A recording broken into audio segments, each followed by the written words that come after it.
Kalau dari Bagja sendiri, gambaran atau definisi komunitas buat Bagja itu kayak apa sih? Buat aku komunitas yang suportif ya gitu adalah sebuah tempat yang memberikan, rasa aman buat kita ya, dan rasa aman itu muncul dari mana sih?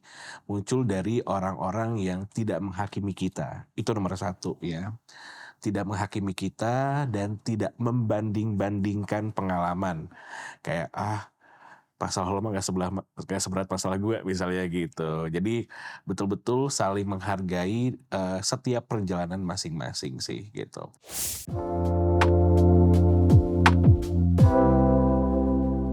Halo, selamat siang semuanya. Kembali lagi di Immaculata Talks Podcast, di mana Ima berbagi cerita tentang kehidupan, kesehatan mental, dan berbagai cerita lainnya. Nah, di episode kedua ini, kita akan mulai sesuatu yang berbeda. Kalau di episode pertama cuman Ima sendiri aja yang ngomong, di episode kedua ini, gue udah ngajak orang spesial yang menjadi bagian dalam perjalanan pemulihan gue. Nah, sebelumnya mungkin sebelum gue, memperkenalkan tamu kita hari ini, gue mau cerita sedikit. Kalau misalkan di minggu lalu gue udah sempat membahas singkat terkait tentang, perjalanan gue sempat mention bahwa gue pernah mengalami trauma kekerasan seksual. Mungkin supaya kalian lebih memahami konteks cerita hari ini, gue akan cerita sedikit nih gitu. Jadi, pertama kali gue tahu bahwa gue mengalami kekerasan seksual itu di tahun 2019, tepatnya di tanggal 30 November. Tapi kejadiannya itu sebenarnya di tahun 2013. Jadi hampir 7 tahun dari 2013 sampai 19, gue benar-benar lupa, benar-benar nggak inget bahwa gue pernah mengalami kejadian itu gitu. Nah, di 30 November 2019, satu malam waktu gue lagi meditasi sendiri di kamar, mulai muncul kepingan-kepingan memorinya, di mana gue inget kayak, "Wah, kok gila nih, apaan nih, gue pernah ngalamin ini ya," gitu. Nah, mulai dari situ akhirnya gue menjalani proses pemulihan yang lebih dalam dari sebelumnya, karena gue fokus untuk memulihkan trauma kekerasan seksual tersebut. Nah, dari tahun 2019 sampai tahun 2020 itu jadi satu tahun yang cukup intens, di mana gue dibantu sama cukup banyak orang, mulai dari psikolog, praktisi meditasi, praktisi, yang sifatnya lebih holistik, untuk membantu gue memproses trauma itu. Nah, di sekarang nih kalau misalkan fast forward ya, ini kan tahun 2023 gitu, gue udah ada di kondisi yang jauh lebih baik, tapi sebenarnya dari 2019 sampai seenggaknya tahun 2021 kemarin selama gue masih memproses, banyak banget, cerita behind the scene dan orang-orang yang, terlibat dalam proses pemulihan gue. Salah satunya yang terlibat dalam proses pemulihan gue adalah tamu kita hari ini, oke? Gue perkenalkan tamu kita hari ini namanya Bagja Arif Saputra. Dan Bagja ini seorang teman dan kalau gue mungkin lebih ke abang ya, seorang abang, seorang protektor juga, pelindung, sering banget jadi tempat cerita. Dan dulu ada momen di mana, kita tergabung dalam komunitas mindfulness, Bagja jadi praktisinya dan gue jadi pesertanya, dan di kelas dan kegiatan komunitas mindfulness itu yang banyak membantu gue untuk tetap bisa menjalani proses pemulihan dan bangkit sampai sekarang kayak gini gitu. Perkenalkan ini Bagja Arif Saputra. Hai Bagja, gue Hai. boleh perkenalan sedikit, Bagja kesibukannya apa sekarang? Terus mungkin Bagja kalau ingat pertama kali kenal sama Ima di mana gitu? Oke, halo, teman-teman, perkenalkan namaku Bagия. Aku adalah seorang, HR dan juga mindfulness practitioner. Jadi kegiatan aku sehari-hari kalau, during, weekdays gitu ya, jam 9 sampai jam 6 aku kerja jadi, people development manager di sebuah, consulting firm. Kemudian kalau malam-malam dan weekend biasanya aku, praktek ya untuk ngajar kelas-kelas mindfulness, either itu, grup ataupun individual. Gitu, mhm.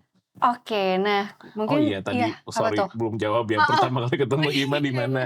Iya, pertama kali ketemu Ima dulu di kelasku gitu ya. Jadi aku mengajar salah satu kelas mindfulness, di sebuah komunitas di Jakarta, dan di situ pertama kali kenal sama Ima dan dari situ pun akhirnya tahu cerita Ima. Jadi aku bisa melihat perubahan Ima ya, dari dulu pertama kali ketemu di 2019 sampai fast forward sekarang ya di 2023 and look at you now gitu having your own, podcast, yeah you have changed so much and, untuk menjadi sebuah bagian kecil dari perjalanan Ima buat aku sungguh sebuah hal yang sangat-sangat, menyentuh ya gitu. It's very heartwarming. I'm very proud of you dan aku juga berterima kasih sekali mendapat kehormatan untuk berbagi di sini gitu ya diundang. So thank you and congratulations by the way. Thank you. So, I feel honored as well, seneng banget bisa punya kedatangan Bagja sebagai tamu pertama. Dan karena kita kalau ngomong kayaknya selalu dalam ya. Iya ya, Iya padahal kita iya. nggak niat sebenarnya deep talk ya kalau Iya bahasa iya. anak-anak sekarang Iya, ya. I mean ada lah ya percakapan yang, ya percakapan klise atau apa, tapi maksudnya kayaknya setiap percakapan tuh selalu ada sesuatu yang bisa dibawa setelah itu gitu, baik di kelas maupun di luar kelas gitu. Nah mungkin kalau, perkenalan lagi lanjut tadi cerita, tahun 2019 kan, aku gabung ke komunitas yang ada bagiannya itu sebenarnya kayaknya sekitar pertengahan tahun ya, sekitar bulan Juni 2019 masuk ke komunitas meditasi. Terus Bagja di situ salah satu praktisinya, salah satu kelas yang paling sering didatengin karena Bagja itu spesialisasinya, I don't know if you still doing it, spesialisasinya di anger management. Jadi dulu tuh di kelas Bagja suka bikin orang kaget ya. Kalau orang lewat tuh tiba-tiba di kelas tuh kayak semua orang teriak gitu karena kita melakukan meditasi iya, tapi kita juga screaming. Kita teriak untuk ngerilis anger tuh di kelas gitu dan itu banyak ngebantu banget Bagja karena sekarang aku kalau ngomong lebih lepas. Lebih balance in terms of emotions gitu. Nah terus itu bulan Juni 2019 itu mulai masuk, mulai lumayan sering rutin ikut, kelas meditasi, kelas, kegiatan mindfulness lainnya di komunitas itu gitu. Nah kalau setelah 30 November traumanya itu keluar, aku ingat juga Bagja, it was actually your first class. Kelas Bagja itu jadi kelas pertama yang aku ikutin setelah traumaku keluar. Dan aku masih ingat duduk di sini gitu ya, kayaknya ada sekitar belasan orang deh waktu itu. Terus ada beberapa wajah yang juga aku masih ingat, terus aku cerita di situ bahwa, "Eh guys, aku baru proses ini dan ini keluarnya baru banget minggu lalu," gitu. Jadi kelas Bagja itu kelas pertama yang aku ikutin setelah aku come out kelas iya, jadi itu tempat pertama kali come out sih sebenarnya ya, dalam konteks kelompok kecil gitu. Nah terus udah gitu setelah dari bulan November, Desember berproses, ya banyak karena masih ikut kelas Bagja, masih ikut kelas di komunitas meditasi itu, jadi banyak banget lapisan-lapisan dari traumanya itu yang, ya teman-teman dan praktisi seperti Bagja pun tahu gitu, kayak, "Oke hari ini mau proses ini, kemarin ini," gitu, sampai ceritanya lah gitu ya. Nah tapi sebenarnya penasaran juga nih Bagja, Mmm, sejauh apa sih Bagja tahu tentang apa yang Ima alamin di saat itu gitu? Hmm.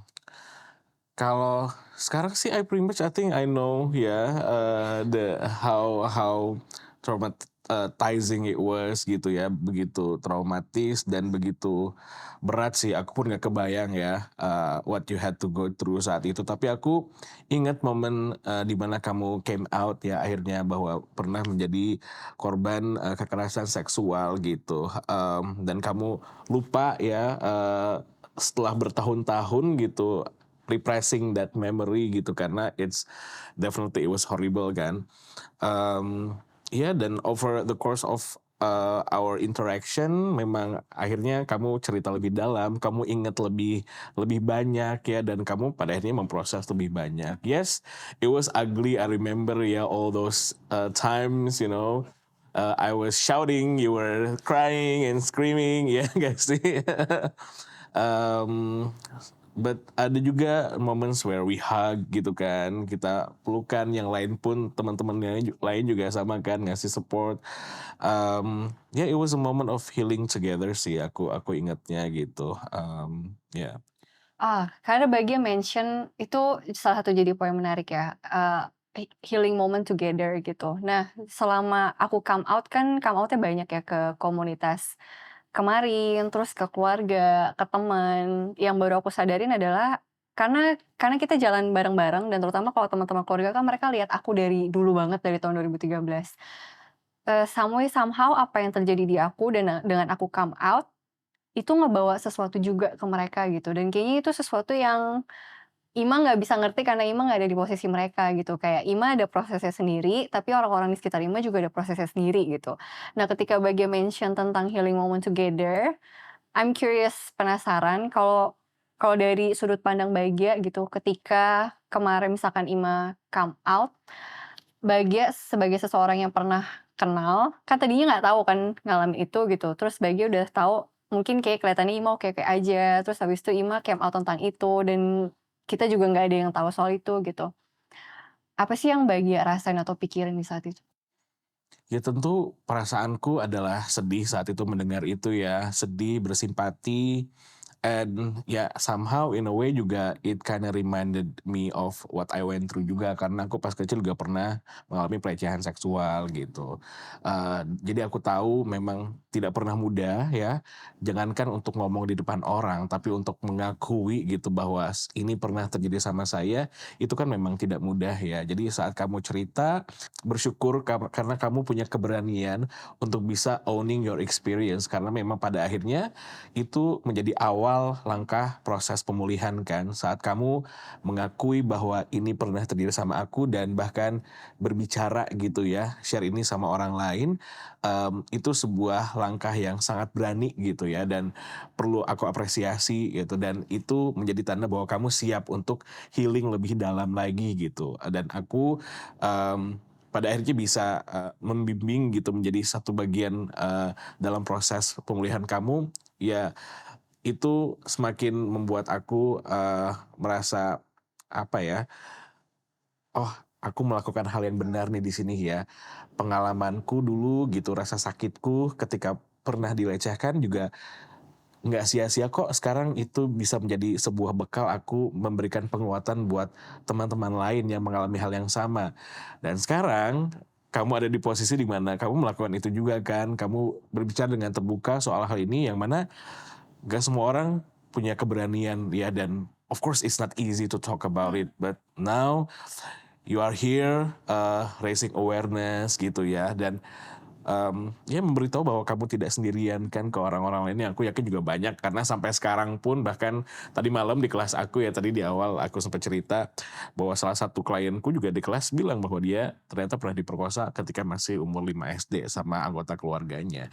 Jadi kejadian ini banyak sekali, terjadi ya, banyak yang tidak dilaporkan udah pasti ya, sehingga, melihat kamu sekarang ya ada di posisi di mana kamu bisa berbagi, dan memberikan penguatan ke orang lain, it shows how your pain, eee, is not a waste gitu loh, ya. You can turn this pain into power. Iya, and to turn that pain into power takes courage ya. Iya, mhm.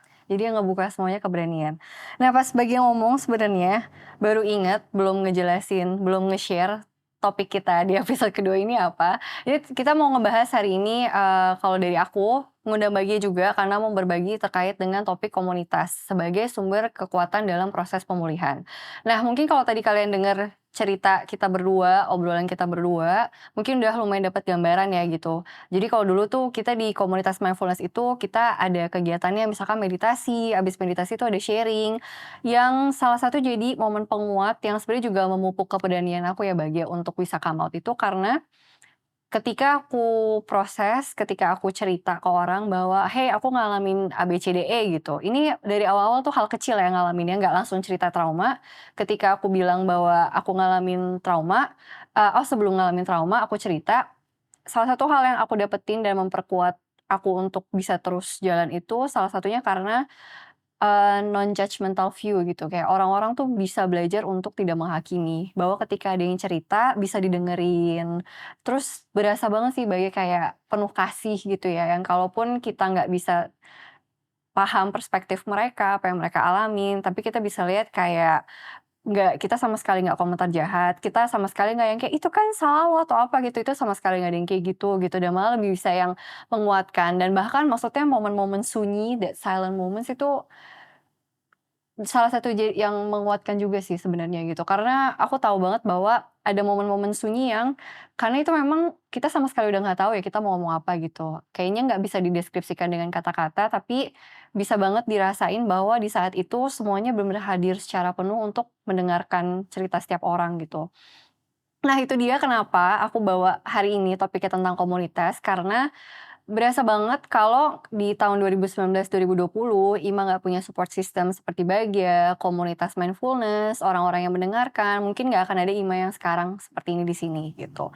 Oke, kita lanjut coba. Kalau tadi sebenarnya tertariknya sama cerita Bagja adalah, kalau ini juga aku tahu bahwa Bagia juga pernah ngalamin pelecehan seksual ya gitu, dan sebenarnya ngelihat proses kita tuh, kita jadi kayak aku ngeliatnya kayak estafet Bagia gitu, kayak Bagia proses lukanya, Bagia came out, Bagia jadi praktisi, terus Bagia hadir buat Ima dan yang lain, terus keberanian dan kekuatan Bagia juga akhirnya jadi sumber kekuatan dan keberanian Ima, itu jadi kayak estafet kan dioper, terus sampai akhirnya sekarang Ima juga udah in a much better place, udah dalam kondisi yang lebih baik dan udah siap juga ini untuk ngoper keberanian dan kekuatannya buat orang lain gitu.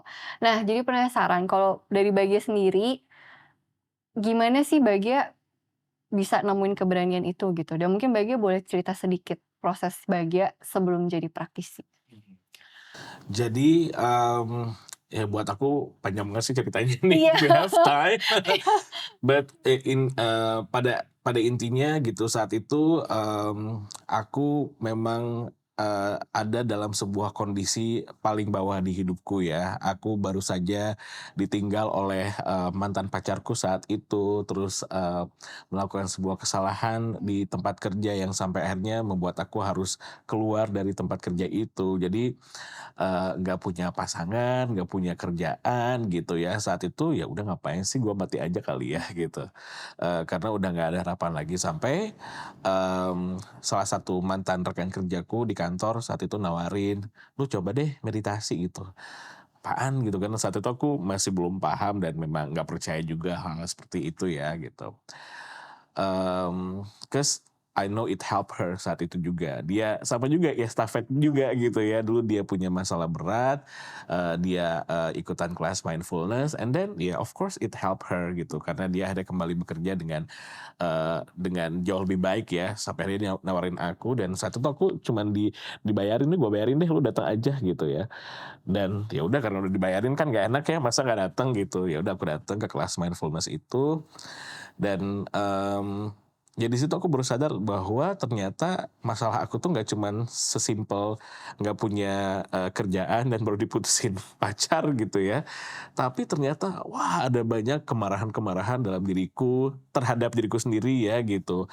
Merasa banyak melakukan kesalahan, kegagalan, kebodohan sepanjang hidup gitu. Termasuk ketika membiarkan diri ini pas kecil menjadi korban pelecehan seksual sama beberapa orang gitu kan, orang terdekat aku gitu. Karena ya aku nganggap ya aku yang salah saat itu gitu, kok nggak bilang siapa-siapa misalnya, aku membiarkan itu terjadi terus-menerus ya. Ada banyak kemarahan dalam diriku yang ternyata, oh baru disadari ada di situ gitu. Jadi aku memulai proses memaafkan diriku sebenarnya ya. Jadi awalnya memaafkan diri bahwa ya kan namanya juga anak-anak nggak ngerti harus ngapain, apalagi mungkin zaman itu ya, belum belum, ada edukasi yang mumpuni bahkan dari sekolah juga ya, dan ya sama kayak kamu, memori itu aku kubur begitu, lama ya sampai akhirnya di proses, mindfulness tersebut terpanggil gitu, "Oh aku pernah mengalami ini dan aku merasa bersalah." Tapi aku dibimbing untuk bisa memaafkan diriku sendiri gitu. Kemudian menerima bahwa, ya ini memang pernah terjadi sama aku gitu ya, dan seperti inilah jalan hidupku. Jadi penerimaan diri jadi salah satu hal yang penting ya setelah proses memaafkan diri sendiri. Baru setelah itu kita belajar untuk mencintai diri sendiri gitu kan, bahwa, ya semua luka, semua, bahagia ya, proses naik turunnya hidup kita memang harus terjadi agar kita belajar untuk bisa, pada akhirnya mencintai diri kita sendiri kan gitu, belajar untuk sayang sama diri sendiri. Jadi itu proses yang panjang juga buat aku, sampai akhirnya aku belajar setelah selesai urusan sama diri sendiri, belajar untuk mulai menyelesaikan luka-luka yang diakibatkan orang lain gitu. Jadi untuk bisa bahkan memaafkan orang-orang terdekatku dulu yang menyakitiku, mantanku juga misalnya gitu. Eee, itu baru aku bisa lakukan setelah aku berdamai sama diriku dan masa laluku gitu. Mmm, terus itu proses dilakukan ya, memaafkan, menerima, mencintai orang-orang, mengasihi orang-orang yang pernah menyakitiku, Sampai akhirnya dari situ, aku merasa terpanggil untuk mulai menjadi praktisi gitu ya, menekuni, dunia mindfulness ini dan berbagi ya tentang apa yang menjadi pengalamanku dan ya aku sangat bersyukur dengan, keputusanku untuk mengikuti kata hatiku ya, karena pada akhirnya itu membawaku ketemu banyak orang termasuk Ima yang bisa, ya menjadi bagian dari proses pemulihannya gitu. Bagaimana, ya ketika mendengar cerita Ima bahwa Ima pernah mengalami kekerasan seksual, aku bisa berempati karena aku pernah ada di posisi yang sama gitu. Sehingga sama sekali tidak terbersit pikiran untuk menghakimi, yang ada ya aku langsung simpati dan empati gitu ya. Ya bagaimana caranya aku bisa membimbing, dan menolong Ima gitu. Seperti aku dulu menolong diriku sendiri gitu kan. Dan ya pada akhirnya aku melihat sekarang ini menjadi sebuah the gift that keeps on giving ya, sebuah sebuah estafet gitu kebaikan yang terus-menerus kita teruskan sih gitu. Mmm, tapi ya kurang lebih seperti itu singkatnya. Oke, tapi dari cerita Bagia banyak banget poin penting yang pengen aku highlight juga ya. Kalau salah satu yang tadi ya Bagia, yang kayak Bagia mampu berempati ketika aku atau teman-teman lain cerita tentang masalahnya karena ada sebagian masalah yang Bagia juga pernah ngalamin gitu. Termasuk misalkan kekerasan seksual. Kekerasan seksual kan aku sebagai penyintas juga ngerasain nggak mudah ya buat came out sebagai penyintas gitu. Nggak banyak orang yang bisa siap mental emosional untuk ngedengerin orang. Nggak banyak orang yang paham gimana caranya untuk menyikapi ketika ada orang lain yang cerita soal itu gitu. Makanya ketika salah satu breakthrough momennya ya ketika aku cerita dan sebelumnya tuh udah tahu juga sebenarnya bagian ngalamin itu gitu. Jadi kalau dari aku sendiri kayaknya kan pernah ada juga bagian yang nanya ke aku gitu kayak, "Itu beneran selama 7 tahun lu beneran lupa?" "Iya beneran lupa," gitu dan oh ini pas banget karena Bagia juga lulusan psikologi, aku lulusan psikologi, jadi kita paham mekanisme repress. Di mana ketika memori itu bener-bener sangat tidak nyaman dan kita nggak siap untuk proses, itu kayak dikunci di dalam kotak yang ya kita nggak tahu ya, ada orang yang nanti kotaknya kebuka, ada yang nggak kebuka.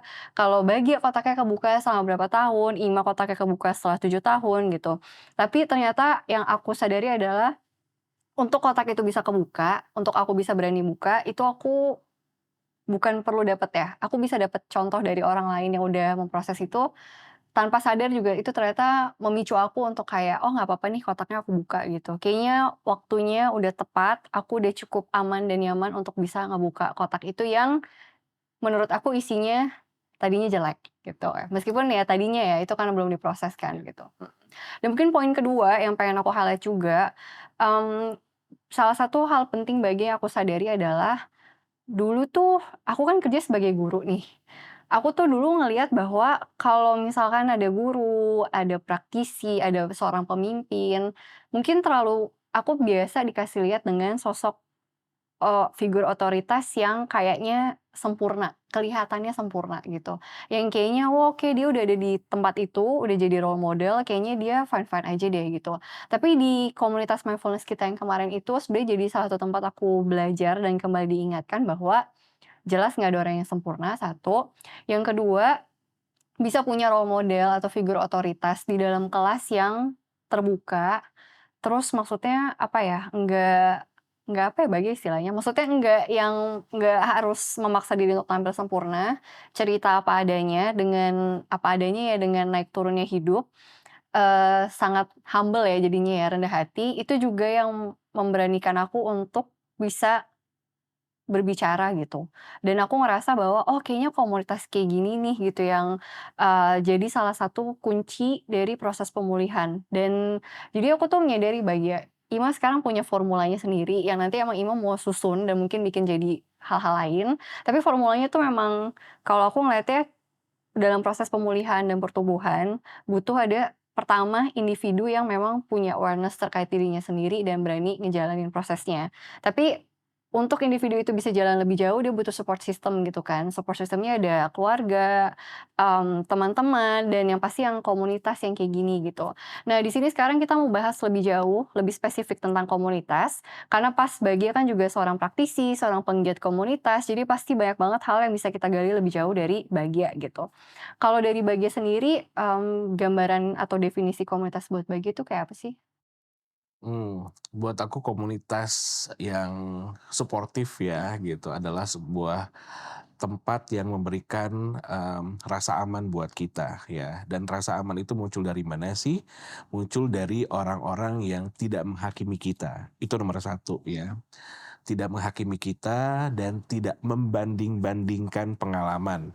Kayak, masalah lo mah nggak seberat masalah gue, misalnya gitu. Jadi betul-betul saling menghargai, setiap perjalanan masing-masing sih, gitu. Kemudian, yang ketiga adalah, komunitas di mana orang-orangnya bisa menjadi pendengar yang baik gitu ya.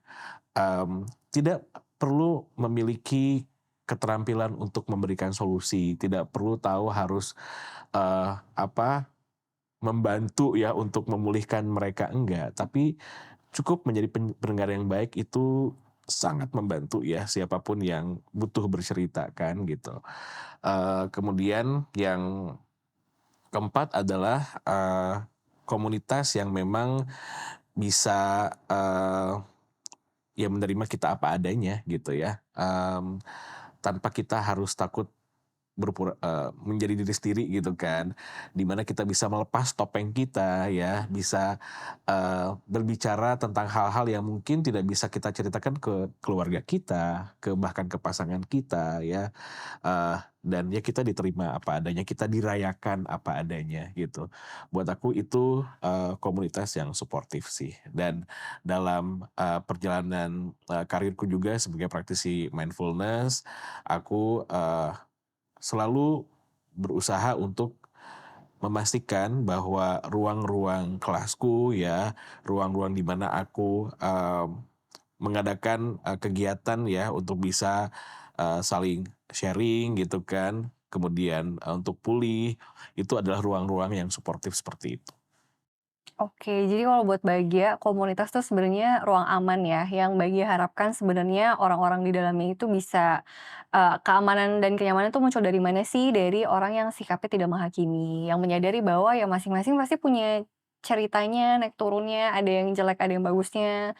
Kalau yang kedua tadi jadi seorang pendengar yang baik ya, nggak harus ngasih solusi, karena kadang kayaknya kita refleks ya Bagia ya, jadi manusia itu kayak pas teman ada masalah langsung refleks kayak, "Kayaknya lo kayak gitu aja deh," gitu. Padahal maksudnya mungkin kalau kita di posisi dia, kita belum tentu bisa kayak gitu dan, salah satu hal yang powerful juga adalah sebenarnya kadang manusia cukup didengarkan aja ya sebenarnya. Kadang mereka cuma butuh didengerin, nggak butuh dikasih solusi karena sebenarnya kita juga mampu untuk muncul dengan solusi tersebut gitu ya, gitu. Dan setelah itu baru bisa ditambahin kegiatan-kegiatan lain ya Bagia. Kalau Bagia spesialisasinya di mindfulness, jadi Bagia bisa tambahin kegiatan positif berupa meditasi, jadi kebayang kan kira-kira kayak ada beberapa orang kumpul, selain mereka bisa di situ, dengan tidak menghakimi, aman, bisa cerita apa aja, bahkan kalau tadi kata Bagia bisa cerita sesuatu hal yang mungkin kita nggak cerita ke keluarga atau orang terdekat, kita bisa cerita di komunitas itu dan ditambahin kegiatan positif yang ya harapannya ya bisa bikin kita jadi orang yang makin baik gitu ya.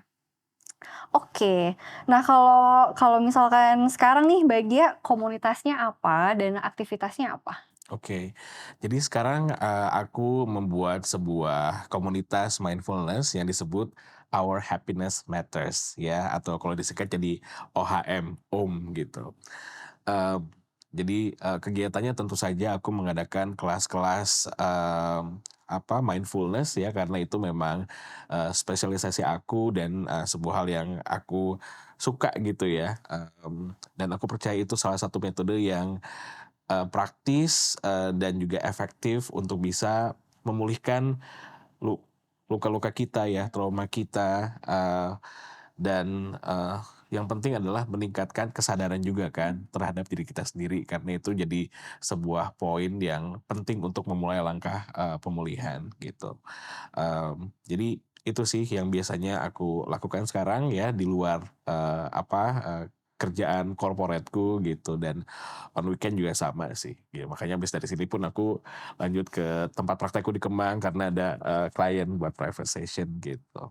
Oke, Bapak sibuk memang di weekend.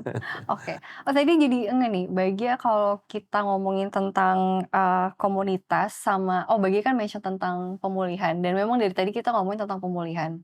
Kalau dari perspektif Bagia sendiri, mmm, seberapa penting sih orang buat menjalani pemulihan? Ya buat aku sih penting banget ya, karena ya kenapa aku bikin, komunitas namanya OM gitu, Our Happiness Matter, karena aku percaya bahwa kebahagiaan kita itu penting gitu ya. Dan, salah satu langkah mencapai kebahagiaan yang sesungguhnya, kebahagiaan yang utuh adalah saat kita mampu berdamai dengan semua luka-luka di masa lalu kita. Dan bagaimana caranya untuk bisa berdamai dengan luka adalah dengan memulihkannya kan sebetulnya. Dan luka ini, luka batin kan kebanyakan ya, luka-luka yang tidak terlihat tapi terasa gitu. Sayang sekali banyak dari kita tidak mau merasakan itu karena kan sakit ya kalau kalau merasakan luka. Tetapi ya itu biasanya kita hanya menutupi itu, melupakan itu, tapi, dengan defense mechanism seperti itu sebetulnya kita tidak pernah bisa betul-betul bahagia ya dengan utuh, tidak bisa bahagia sepenuhnya karena selalu ada sebuah hal yang, lurking in the corner gitu kayak, eee, takut jadi gampang ke-trigger misalnya kitanya ya, ada sesuatu pokoknya yang menahan kita untuk bisa betul-betul menjalani hidup yang penuh kebahagiaan gitu. Jadi, ya buat aku pemulihan adalah salah satu proses yang sangat penting ya untuk bisa mencapai kebahagiaan gitu, karena kita menjalani hidup buat apa sih, pada akhirnya kan ingin bahagia ya gitu. Dan bagaimana memunculkan dan menumbuhkan kebahagiaan dari dalam, nah itu yang mungkin banyak orang nggak tahu gitu. Makanya aku, di ruang-ruangku di ruang-ruang kelasku di OM gitu, aku, memberikan sebuah cara ya, keterampilan bagaimana kita bisa, memulihkan luka-luka batin kita ya dan, juga membuat diri kita menjadi individu yang berdaya gitu. Jadi ada sebuah pemberdayaan atau empowerment ya setelah kita pulih itu untuk bisa melanjutkan hidup ya dengan, optimisme dan juga luka yang sudah sembuh gitu. Jadi tidak toxic positif ya, ya jadi kita betul-betul, apa ya, merangkul luka-luka kita, trauma kita, rasa sakit kita, memulihkannya sehingga kita bisa menjadi manusia yang positif, sesungguhnya gitu, manusia yang bahagia, sesungguhnya, ya. Ya, Oke. jadi hashtag, anti toxic Ada ya? positivity. Ya mungkin maksudnya toxic itu bisa datang karena sebenarnya di dalamnya yang tadi ya lurking, banyak emosi yang nggak Mhm, diproses tapi di depannya kayak, "I'm fine kok, gue ya nggak apa-apa," gitu gitu, gitu. But heeh. actually you're not fine gitu You're mungkin. fine gitu. Iya iya. Tapi mungkin kalau dirangkum dalam satu kalimat yang tadi Bagja bilang adalah, proses pemulihan itu sebenarnya salah satu jalan untuk mencapai kebahagiaan sejati ya, kebahagiaan yang utuh gitu. Jadi memang sebenarnya mungkin itu keputusannya balik ke individu ya, Bagja. Tapi memang, kita tahu juga mungkin karena kita juga udah ngejalanin jadi kayak di awal-awalnya kelihatannya jelek, tapi sebenarnya selalu ada buah-buah positif yang lahir dari proses yang jelek itu gitu. Oke. Nah, kalau menurut Bagja, oh tadi ini udah di-mention ya, yang harus ada di komunitas gitu. Nah, ini penasaran deh Bagja, ketika orang datang ke komunitas, misalkan ke OM, kan orang datang dengan berbagai pengalaman dan pengetahuan yang berbeda. Bagja sebagai seorang, fasilitator di situ, gimana sih caranya untuk bisa menjamin bahwa ruang ini memang akan aman gitu, meskipun yang datang ke situ semuanya latar belakangnya berbeda? Jadi di awal memang aku selalu, menjelaskan ya pada siapapun yang mau daftar ikut kelasku bahwa, kelasnya itu konsepnya akan seperti ini nih, ada sharing-nya, ada proses, healing-nya lewat, mindfulness gitu ya, dan juga ya sharing-nya. Nah di sharing ini tentu saja setiap orang akan datang dengan pengalamannya masing-masing atau mungkin rahasianya masing-masing. Jadi, ya di awal kita sepakat aja bahwa apapun yang kita sharing di sini akan stay di sini ya, tidak usah dibicarakan kemana-mana gitu. Dan, ya pada akhirnya, jadi tidak perlu sih ada sebuah, tanda tangan Mhm kesepakatan atau mhm, apa ya, mhm. tapi, dengan memberikan sebuah, disclaimer di awal, ternyata sejauh ini ya teman-teman itu bisa memberikan ruang yang aman buat satu sama lain, karena kan akhirnya semuanya juga cerita ya. Iya iya. Karena saat satu orang terbuka, yang lain juga terinspirasi untuk bicara apa adanya, dan justru jadi saling support Mhm akhirnya mhm gitu loh. mhm. Jadi sebuah sebuah apa ya, jadi sebuah, kembali estafet, di ruang kecil yang indah gitu.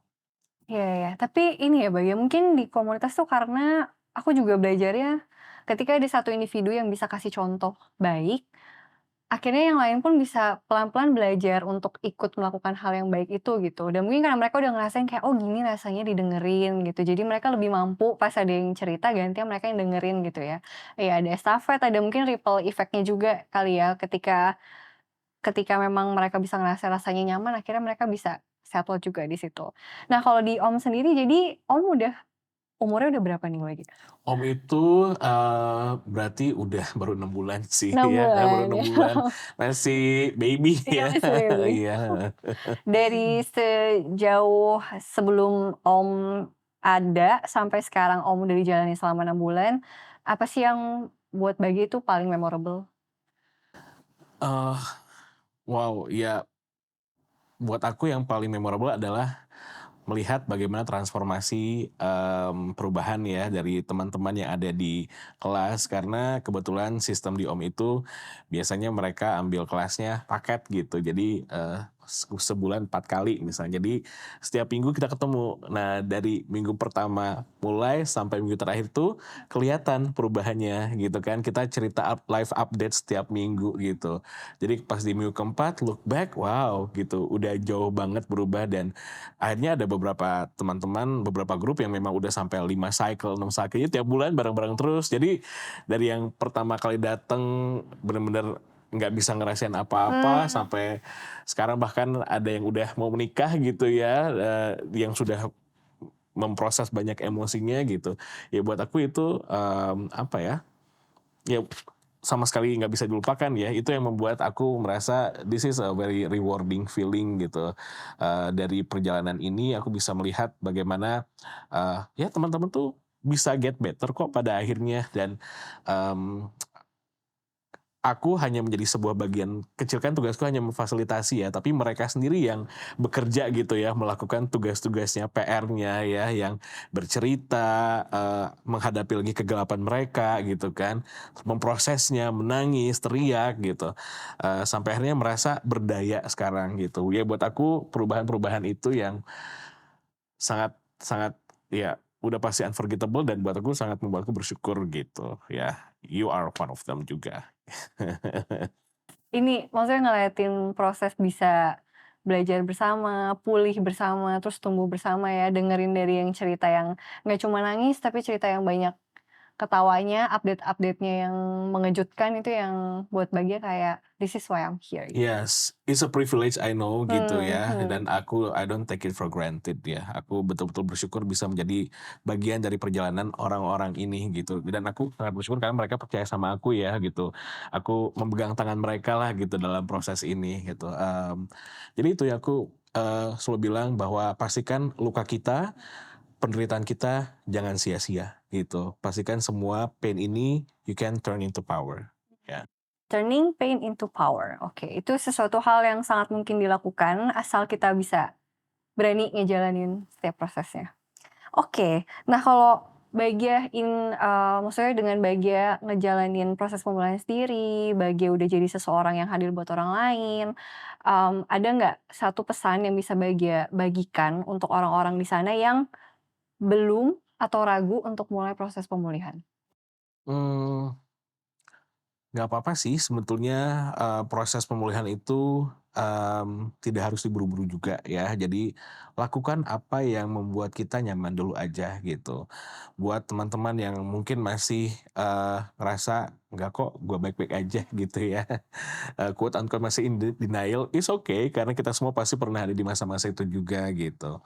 Nah, kalau sudah siap untuk bisa mulai menghadapi lukanya, carilah komunitas-komunitas ya yang, memang bisa memberikan ruang aman bagi kita untuk bisa terbuka, untuk bisa, menangis ya, untuk bisa bertumbuh juga gitu. Dan ada banyak sih komunitas-komunitas, sebetulnya sekarang kan karena isu kesehatan mental juga sudah semakin, apa ya, terbuka lah ya gitu dibicarakan, kalau misalnya memang belum siap datang ke komunitas yang, apa, yang asing, Mhm. mungkin bisa dimulai dari sahabat-sahabat, orang terdekat yang kita percaya dulu aja gitu ya. Itu sih yang bisa aku sampaikan. Ya, yang pasti proses healing itu adalah proses yang tidak bisa sekali saja ya.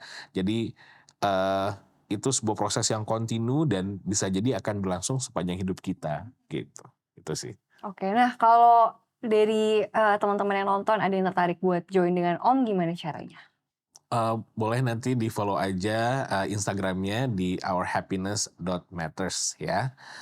Di situ ada info-infonya tentang bagaimana caranya, join kelas-kelas Om. Ya. Yes, oke. Nanti juga sekalian Instagram Om dan Instagram Bagi akan ditulis di description box, oke. Nah, Bagi ini satu pertanyaan terakhir, ini pertanyaan Ima yang penasaran. Gimana sih pendapat Bagia tentang Ima yang sekarang di 2023 versus Ima yang dulu di 2019? You're gonna make me cry to be honest. Aku bangga banget.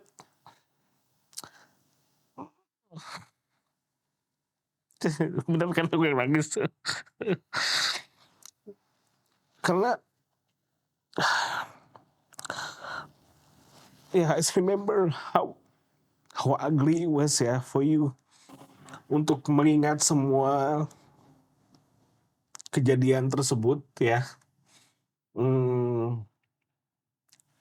The shame, the guilt, the anger, the hatred gitu that you carry, it was unimaginable gitu. But here you are, you know, standing strong gitu, being able to share your story with the world. Ya, itu amazing banget sih. Momen ketika kamu akhirnya masuk ke Candy gitu ya, buat aku itu jadi sebuah apa ya, in a way acknowledgement buat aku juga gitu, karena ya aku tahu banget gitu proses kamu seperti apa, and you deserve every bit of your achievement now and every bit of reward. So thank you for being you. Oh, Malah nangis. sorry. okay. Yeah, I'm very proud of you. I'm very proud of you. Congratulations. Thank you. Mungkin cerita sedikit juga salah satu alasan kenapa Ima bawa topik ini, karena memang kayak gini gitu, bisa punya seseorang dan bahkan lebih dari satu orang ya, yang menyaksikan proses pertumbuhan yang masih hadir dari titik nggak mudah, dari pas ngeliat proses jelek-jeleknya, sampai sekarang bisa ngelihat sama-sama flourish di tempat dan di jalannya masing-masing. Itu salah satu alasan kenapa, aku pengen berbagi cerita tentang pentingnya komunitas dan kenapa salah satu alasan juga kenapa podcast ini ada gitu. So hopefully kalian yang lagi nonton ini, kalau kalian belum merasa mau jalanin proses pemulihan is okay, seperti kata Bagia, take your time. Tapi kalau kalian udah siap dan kalian mau mulai coba first step-nya, kalian bisa reach out ke komunitas, salah satunya misalkan reach out ke Bagia, karena he's a very trusted person. Ini testimoni ya. Ini buktinya salah satunya Ima sudah merasakan gimana kehadiran Bagia bisa banget bantu aku untuk bangkit. Jadi kalau di komunitas aku nih gitu ya, di Our Happiness Matters, satu elemen yang akan selalu ada adalah sharing itu sendiri gitu ya. Jadi kalau datang ke kelas-kelas itu, udah pasti yang pertama kali aku tanya, "Apa kabarmu?" Ya, "Apa yang terjadi selama seminggu terakhir?" Misalnya ya. Jadi ya otomatis kan mereka akan share tuh, apa yang dihadapi seminggu terakhir, dan udah pasti ada hal-hal yang men-trigger seminggu itu. Nggak mungkin kayak seminggu, Fine aja. iya, all sunshine and rainbows, kan sedikitnya mungkin ada yang perlu diproses lah ya. Jadi itu sih yang pertama ya, mereka pasti sharing dan aku dan teman-teman yang lain gitu mendengarkan ya dengan seksama tanpa menghakimi, sehingga yang sharing ini yang mereka pun bisa terbuka, mau menangis ya menangis sebetulnya gitu ya, mau berkeluh kesah ya nggak apa-apa karena memang itu tempatnya seperti itu ya. Banyak orang-orang yang bilang mungkin kayak aduh nggak usah deh berkeluh kesah jadinya negative vibes. Loh ya memang kalau merasa negatif harus kita akui dong gitu ya, jangan pura-pura nggak mau diomongin gitu. Karena, yang berbeda di komunitas aku juga setelah sharing, nggak cuma berkeluh kesah aja, tapi nanti ada proses proses untuk bisa, me-recycle istilahnya ya, sampah-sampah emosi itu. Jadi ketika datang berkeluh kesah entah di kantor, misalnya kesel sama bos, sama klien, di rumah, capek sama orang tua, sama anak, sama pasangan gitu. Dan nanti, aku akan membimbing gitu proses untuk, mencerna, menghadapi dan yang me-recycle semua emosi-emosi tersebut dan diakhiri dengan sebuah sesi empowerment ya, bagaimana kita bisa menemukan pelajaran-pelajaran dari kejadian tersebut, kemudian, bagaimana kita mengingat kembali kekuatan-kekuatan kita gitu kan, sehingga ya setelah sesi merasa jauh lebih berdaya gitu, jauh lebih empowered, sebagai, ya manusia gitu. Bedanya kan kalau ke psikolog itu biasanya one on one kan ya gitu, di sebuah ruang, tertutup di mana yang mendengarkan hanya, psikolog saja gitu yang memang ahlinya gitu. Nah kalau di komunitas, yang mendengarkan adalah ya teman-teman sendiri gitu ya, dengan masalah-masalah mereka masing-masing gitu. Jadi, tugas teman-teman ini bukan untuk memberikan, solusi, bukan untuk memberikan feedback bahkan ya, tapi ada untuk mensupport mereka aja sih sebetulnya. Dan, mmm, tugas aku sebagai fasilitator adalah untuk memberikan sebuah insight ya, atau alternatif, mmm, jawaban tentang kenapa mereka ada di posisi itu, kenapa, eee, mereka merasa seperti itu dan kira-kira, alternatif, solusi apa sih yang bisa mereka pilih juga gitu, sebagai insight saja. Tapi pada akhirnya nanti mereka semua akan memutuskan apa sih untuk menghadapi masalahnya gitu.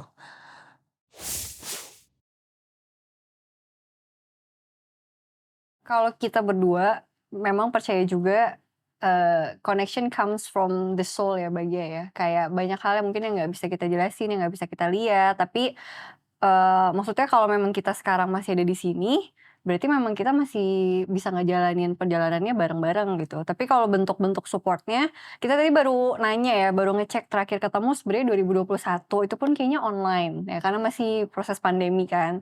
Tapi setiap kali misalkan ngeliatin Bagja nge-share tentang apa di Instagram, atau Bagja ngeliat aku nge-share apa di Instagram, ya hal kecil yang kayak, "I'm so proud of you, congratulations for achievement atau milestone," gitu, dengan kegiatan yang kita lakuin, itu udah jadi satu bentuk yang mengingatkan bahwa, "Oh, aku masih punya supporter loh di sini," gitu. Kalau dari Bagja? Iya sama, jadi connection itu ya thank to teknologi ya, sekarang kita hidup di mana kita bisa terus terkoneksi bahkan tanpa harus bertemu in person kayak gini. Jadi aku sih, tidak harus rutin komunikasi ya, tapi, dengan selalu, ya, acknowledge, kegiatan masing-masing di sosial media dari sesimpel like, sesimpel komentar gitu, itu membuat kita terus terhubung ya gitu dan saat akhirnya ketemu lagi setelah sekian lama nggak ketemu in person juga koneksinya ya Mhm. cepet aja gitu Iya ya, iya, kayak nggak seolah-olah ngerasa kita nggak miss pernah gitu ya? heeh, Iya nggak iya. pernah ada Mmm. distant gitu, Mhm mhm. secara emosi gitu Mhm ya, mhm. walaupun jaraknya memang, ya di mana gitu ya, Iya iya beda. iya. Mungkin kalau Bagja mention soal emosi, mungkin salah satu yang bikin koneksi kuat ya karena memang itu ya, karena udah nyaman, udah tahu masing-masing bisa hadir sebagai diri sendiri ya, bisa otentik ya Bagja. Jadi mungkin itu salah satu yang bikin aku juga kayak, ya udah gitu bisa terus bertumbuh karena bisa otentik kalau lagi bareng Bagja gitu.